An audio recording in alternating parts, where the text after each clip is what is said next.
Hey guys, it's GS Luke bringing you my top 3 fades and sleeper picks for this year's 2021 Zurich Classic down in New Orleans. This is a new type of video for me.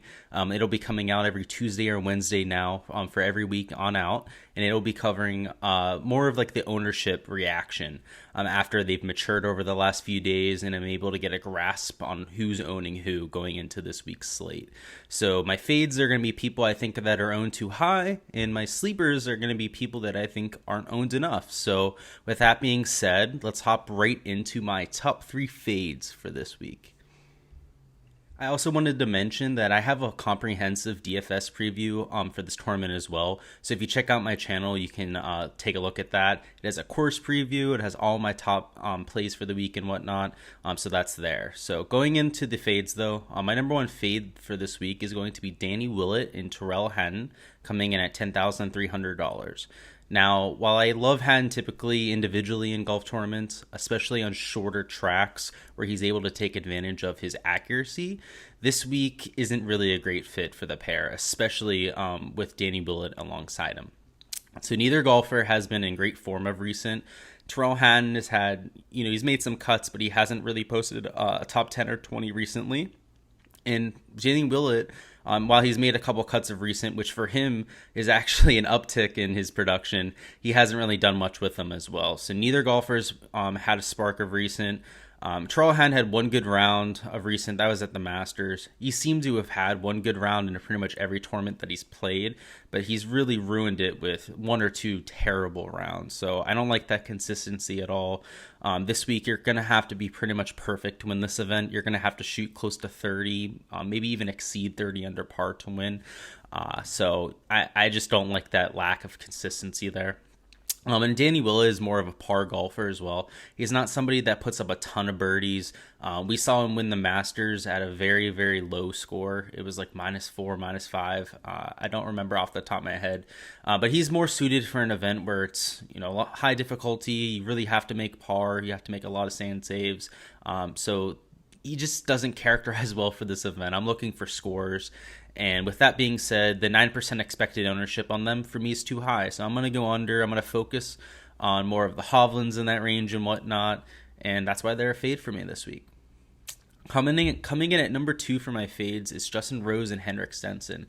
They come in at $9,500. For me, it's just looking at their recent form at this event. They haven't made the cut this event, even though they've had success at the Ryder Cup in the past as playing partners.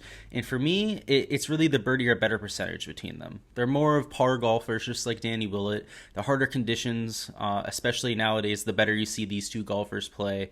And while I do think that they will excel in alternate shot, they have in the past, and that's where they have excelled in the Ryder Cup, obviously, I expect them to fall behind on best ball. And for me this week, best ball is going to be by far the most important 2 rounds. You're really going to have to make your hay, get well under par on those 2, and in the alternate shot, hold on or ideally shoot under par as well. So I don't love them this week. I think the ownership's really what I don't like here. They're at 16% expected ownership, way too high for me. I am willing to completely fade them at that point.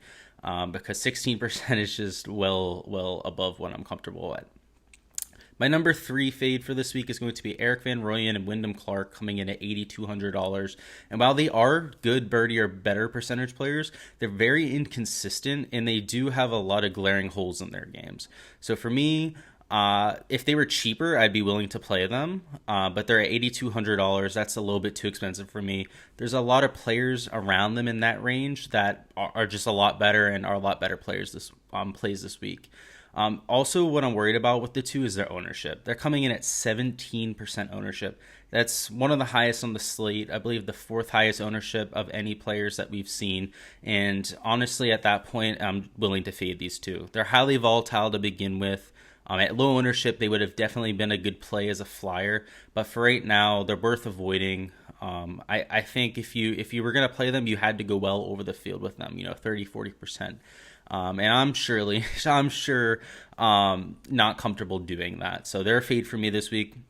And also something to consider is that Van Rooyen's very much a sprayer of the golf ball. He hits a lot of balls in water. He makes a lot of really big numbers.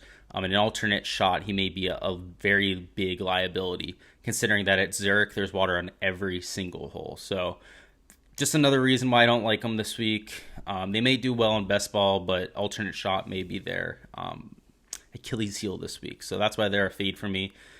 Now, let's get into some of the sleepers this week. Now getting into my sleepers for this week's Zurich Classic. Number 1 is going to be the pair of Michael Thompson and Will Gordon, coming in at $7,600 on DraftKings.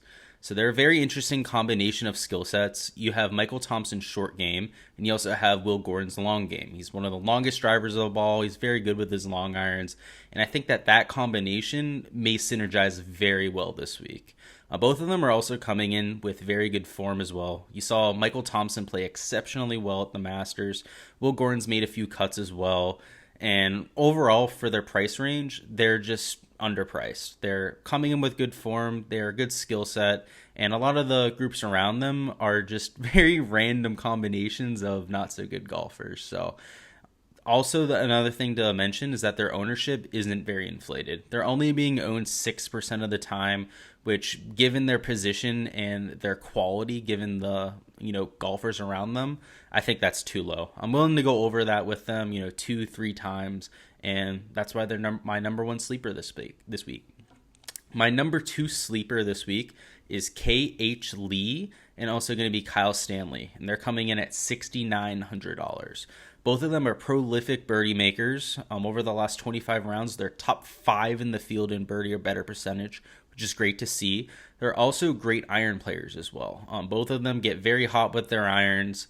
And something also to mention that's interesting is that they have a slightly complementary skill set. So Kyle Stanley is not a very good putter. Neither is K.H. Lee, but they're great around the green. They gain a ton of strokes around the green.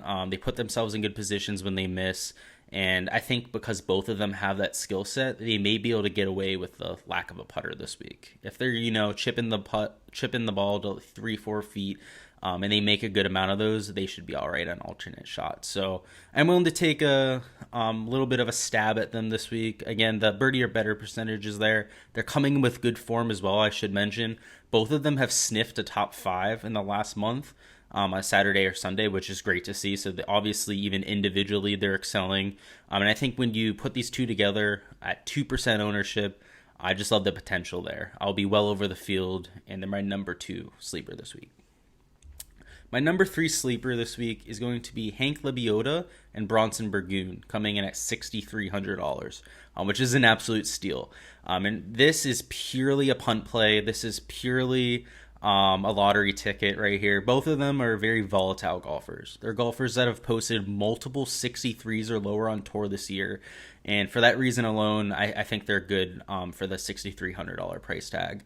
I think in best ball, they have a very good chance of putting up -10, -11 scorecard just based on how volatile they are. But I also think it's very likely that on the alternate shot that they shoot over par. So it's a bit of a hit or miss here, a little bit of a risk reward play.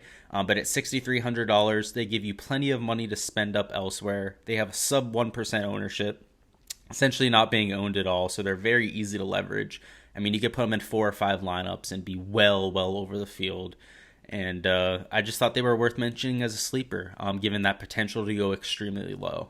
So that's all for this video. Let me know if you guys enjoyed it, and let me know what you guys disagree with. Which one of my sleepers you think should be a fade, or which one of my fades you think should be a sleeper. Let me know. But with that being said, good luck, and I will see you next week.